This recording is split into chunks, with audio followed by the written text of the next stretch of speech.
Right, hello everyone.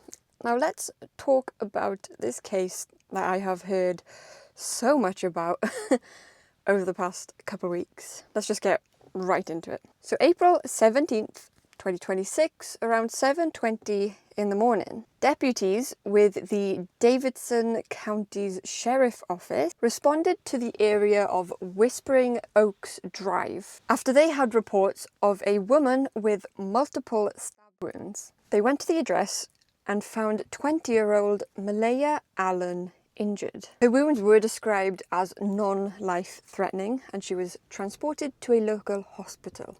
As part of the investigation, deputies conducted a welfare check at a local residence on Bryant Road, which was the home that Maleigha shared with her father.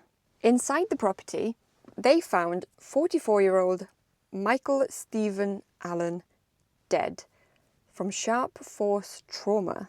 An autopsy on the following Monday confirmed his manner of death as homicide. Maleigha and her father were the only two living at that address. Investigators say that evidence at the scene has led them to conclude that the murder was premeditated.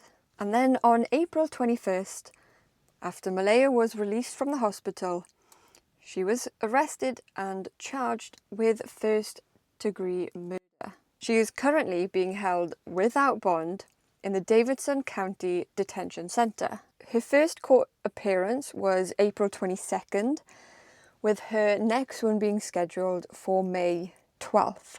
And that will be held in Lexington District Court. Sheriff Richie Simmons has described the incident as isolated, with no ongoing public threat. But the investigation remains active, so there are many details that are being withheld. So what has made this case gain so much national attention is the disturbing history within the family. History reportedly tied to the family.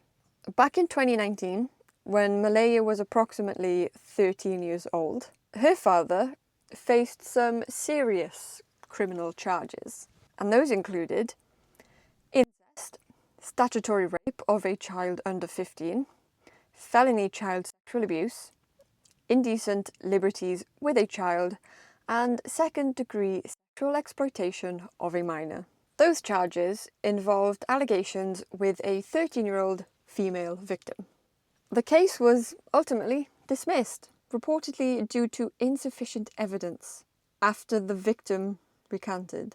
So after Maleigha's arrest, there has obviously been a lot of talk about Maleigha possibly being the alleged victim of her father's sexual crimes. Those resurfaced allegations have led many to speculate that this murder stems from long-term trauma and abuse.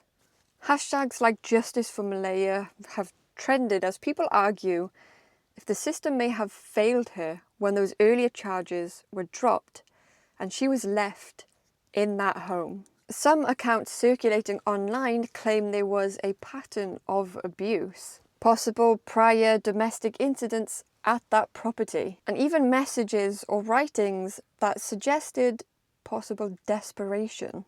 Others point to Maleigha sustaining multiple injuries during the incident as potential evidence of a violent confrontation. So an important note, no official sources, including the Sheriff's Office, they've not publicly confirmed any motive or any direct link to past abuse allegations. Nothing to this specific case. The sheriff has declined to release any details on prior calls to the home, citing it's an ongoing investigation. So much of what's being spread is based on anonymous tips, social media posts, and unverified claims. So obviously speculation isn't evidence, so we must wait for the court proceedings to reveal more facts. Still, it's clear why this story has captured so much attention. It touches on deeply sensitive issues of familial abuse, of possible failed protection,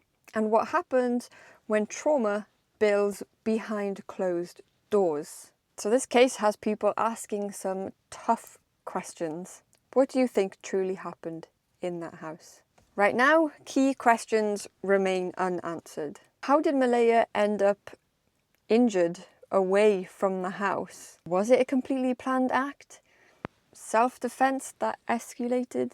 Or the tragic result of years of abuse? Now Maleigha, barely an adult herself, now faces the possibility of life in prison if she is convicted.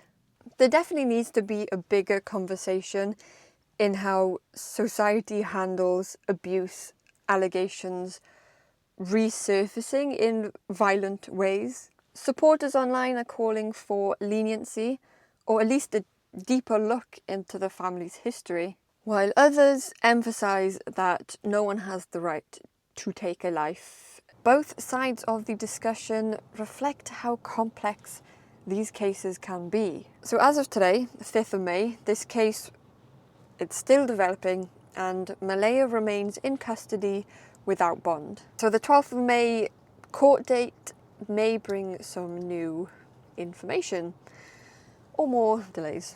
I'm going to try and keep up with the case, any updates on evidence, any possible pleas or trial details. If you have any credible information that could help investigators, contact the Davidson County Sheriff's Office or Detective Foucher. So what are your thoughts on the case so far? Do the past allegations change how you see the charges? Or should the focus stay on the evidence of premeditation?